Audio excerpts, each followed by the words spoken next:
Yeah. He's just a funny guy. Put this up because, like I guess she's little, so a I bit- don't want her to like hold knife and stuff. Laugh again. Yeah. Yeah, and this is Jang Jongwan. Again, the Same humor. artist. We love his humor. Wash on paper. Yeah. That His recent show in Korea, solo show, Foundry. Yeah. Just a funny guy. Yeah. Also in person, he loves drinking and partying. He has a little kid who's also funny, and his wife is also artist. Yeah. I just find his work like it's very apocalyptic, right? But then he was saying how like the green you associate with peace and like serenity, but this particular green is a little bit like sci-fi and like it's anxiety, right? And then he said this Buddha, shaped watermelon. It actually exists. From Japan, Japan, right? so they like shape this They put it in the bowl. bowl to Yeah, grow yeah. it. Yeah. So he's talking about like how agriculture has become this like very I guess Commodity, yeah, like and then it's like a industry, whereas this kind of plains it reminds you of the ancient like Mexico, wherever South American like totemic figure. Yeah, so that was, and we got this for our daughter's first birthday. Yeah, so that's Roma's first painting in her collection. Yeah, larger, much larger. That is larger than her. Exactly. Yeah. Yeah. It was like, there was excuse for us to get this. So this is what I love. This is Nicole Eisenman's early work on paper. Yeah, back then she did a lot of work on paper with this Indian ink. And this basically, you can see familiar figures in like advertisements and Mr. Peanuts here. But they're all old. Yeah, it's nursing. It's the titles on title like parenthesis nursing home. But this very funny, typical Nicole Eisenman, and it's very. I thought it was funny because this is our room, and so it's on this side of the room. This is our baby's nursery, and this is Paula Rego's nursery rhyme series. Yeah, so the like kind of that kind of play. Yeah, so Paula Rego. Yeah, she used to say how children are actually not that innocent. Children can be very cruel. Yeah. And nursery rhyme series like is very raw in a way. Like you don't expect that, but she kind of depicts it in a very like raw way. And I guess I put this up because like I guess she's little, so I don't want her to like hold knife and stuff. And, like maybe she can see it as well. Yeah. But yeah, and this corner I love because this is the second work that Jay and I collected together with William Kentridge. This is from his earlier works, like so he did a lot of animation. He's known for animations, right? And this is from the series called Medicine Cabinet. It's his autobiographical work. But yeah, another artist who mainly work on paper, drawing. He uses a lot of these phrases in this particular video work that he found in the billboards of South Africa, the city. And so, it's a set, it's diptych. Yeah. So basically what he does is he would draw and take a photo, and then he would like wipe it and then draw the next scene, and the whatever is the last kind of cut of that particular moving image is the final one. So this is the final one of that each whatever. Yeah. So that's why you see these red lines. That's how we frame. Yeah, that's how we frame it. Yeah. But in this particular work, I think he used Shostakovich's music. He loves Shostakovich. He works with. He's actually directed the Met Opera, Shostakovich's Nose, and I think he loves Shostakovich. So I can still hear this whenever I see this, and it's right above my piano. So that's kind of And then this is Kristen Kim, our new favorite. We got this last year, 2 years ago at the Basel. And this year she's having a, I guess, a solo show at Whitney right now. And I mean, she's a deaf artist, and she's been expressing how the sound kind of makes sense to her as a deaf person. And this particular series is American Sign Language, it says, does not have any notation. So if you want to learn this sign language, you have to learn by looking at the photos or like whatever the drawing illustration. There's no notation. So this basically is she's trying to make a notation of ALS, and this particular one is called two deaths and two double tap deaths, and because this is apparently like a death in sign language, but then it also means echo if you do it a little bit different way. And she made this right after she moved to Berlin, and then she realized in Berlin, no, the students don't have debts because everything's paid for by the government. And then she realized, Germans don't even like credit cards. yeah, So. and then back in the U.S., she knows how like students are heavily in debt as they come out of the school. And so I think she wanted to kind of express that situation, but at the same time, like, that's echoing, like that's growing as well. But then she uses it to kind of show, the sign language as well. And then this is a print by Elizabeth Peyton. What? Yeah, David Bowie. Yeah. And Jay is a big fan of David Bowie. And so he saw this and he was like, I want to get this for our anniversary gift to each other. So I was like, oh yeah, that's a great idea. And this was printed for the foundation Bayer. And they actually sold it in their online shop. I think it's sold out right now, but it's an edition of 75, I think. But I think it's made in New York, no? Edition of 50. It's made in New York by Two Palms, I think. Two Palms. Yeah. So who was my professor at Craig Ziminello. Yeah. He's an amazing master printer and This worked is with a- Elizabeth yeah. Peyton for many years. This is photogravure.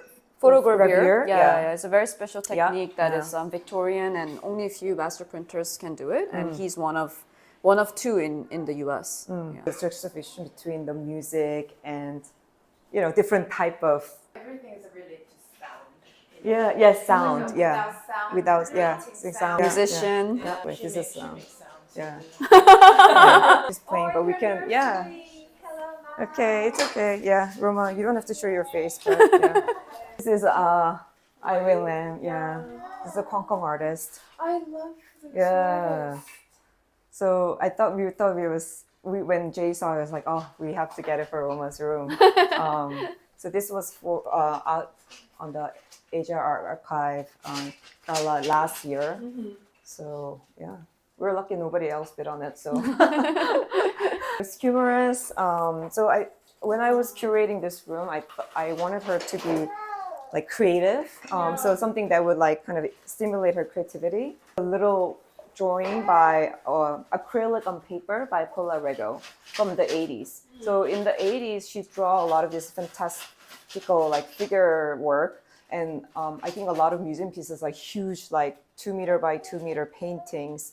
But I cannot afford a gift from her to her friend who was also Portuguese British living in London. And he was a poet, but he was working as like a radio announcer or radio person, and this was in New York. She drew this and she gave it to him. Yeah, and I think he passed away, and at the time, Paula Rego was represented by Marlborough, and then he's the poet's family. I wanted to set up a foundation for the father, and so they were kind of selling his stuff to fund the foundation, and this was one of the pieces that Marlborough brought back from the But I thought this was so funny because it's called Untitled Eight-Legged Animals, but there are like animals, trains, but all these different figures intertwining.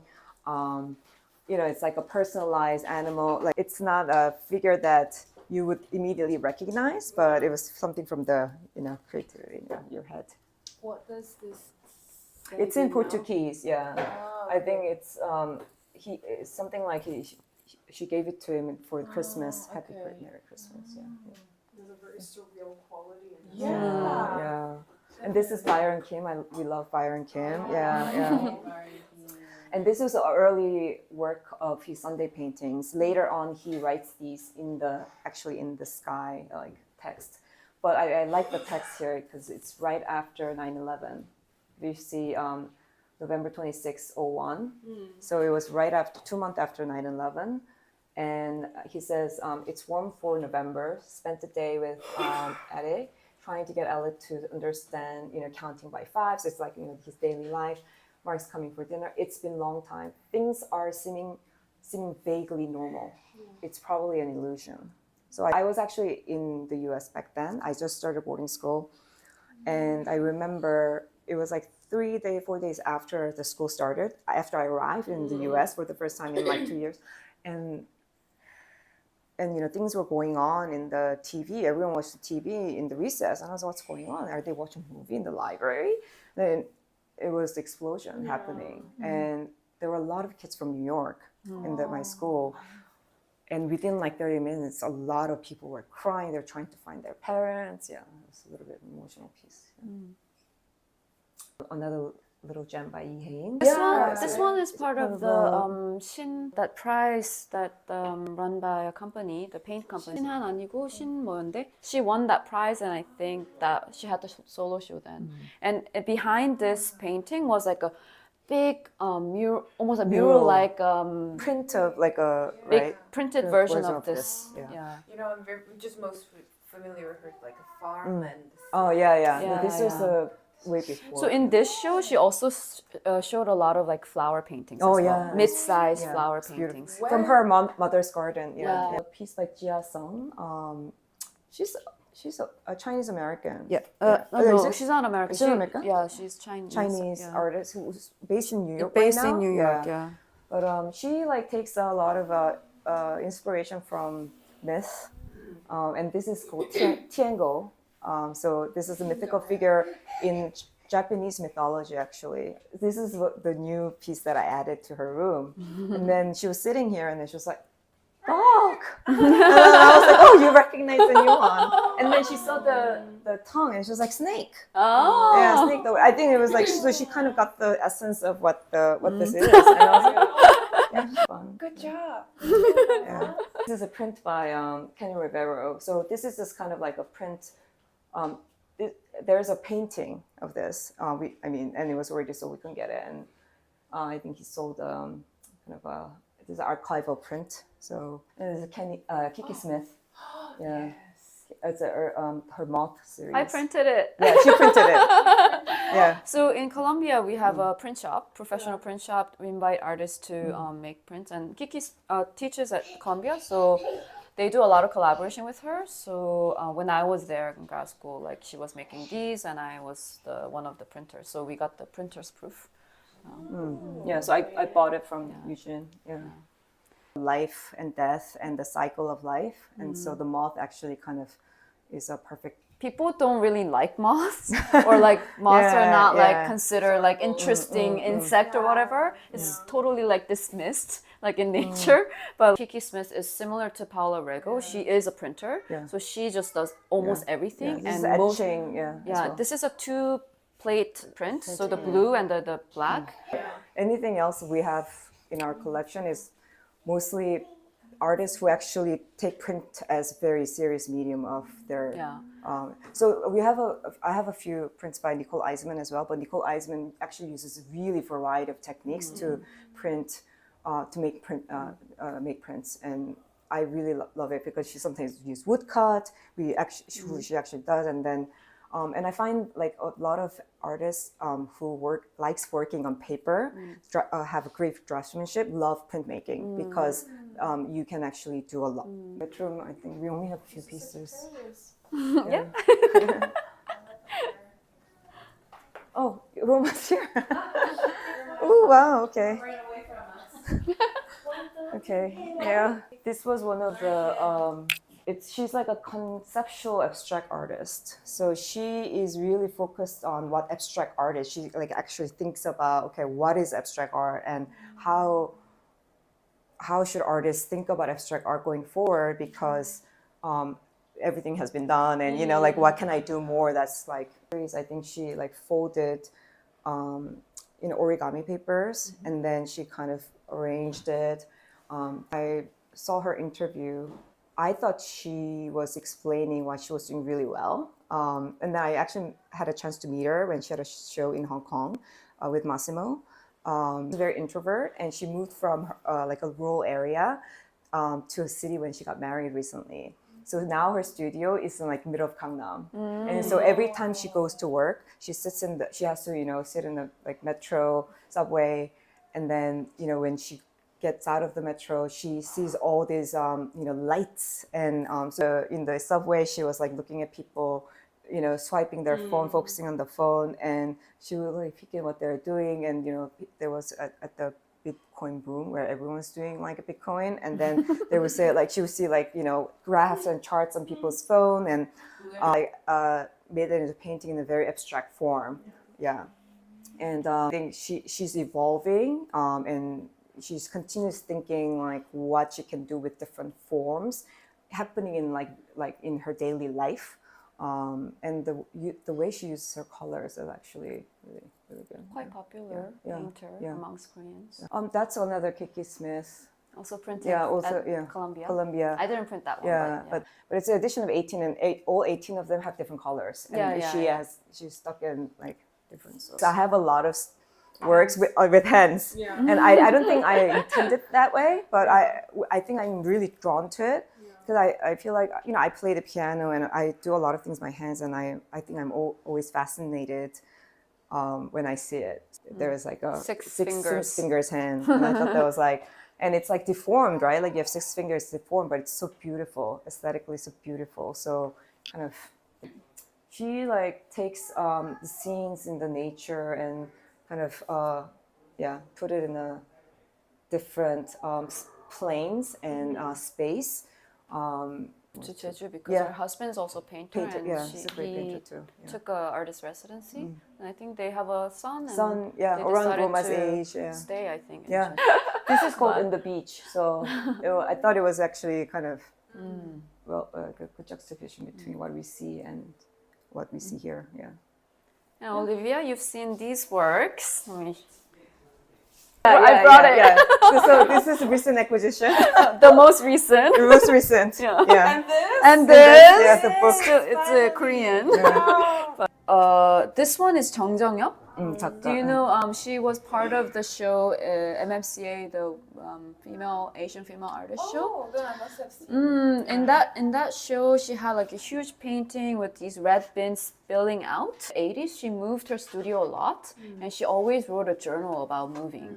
And in the journal, she mentions how her studio is always used as kind of like an ajit, like a place where female artists gather, and they also had like a collective. Beans are like her signature subject, because beans represent this idea of like female labor. Yeah. So it's usually in red, but also there was another painting with this that was a screen. So this is actually a very young Jeju painter. And Kim Seungmin, born and raised in Jeju, he studied art in Jeju University. President impeachment thing, and also environmental issues, or really, really huge painting about the 4/3 massacre. Jeju-born artists, you always bear this burden to address this historic background. tragedy. But I think he's doing it in a very like his generation way, whereas I feel like a lot of the work that I saw around this issue is always kind of quite far from the everyday feeling, but I think he kind of brings it into this realm of like, how these days young people, there's like a lot of anxiety. The jobs are not good enough, and the inflation, and after school no one is hired, this kind of issue. So all of his works are very kind of dark like this, and also brings in the sort of like the natural elements of Jeju as well, but always his figure is kind of appearing as like the main character of this kind of background scene.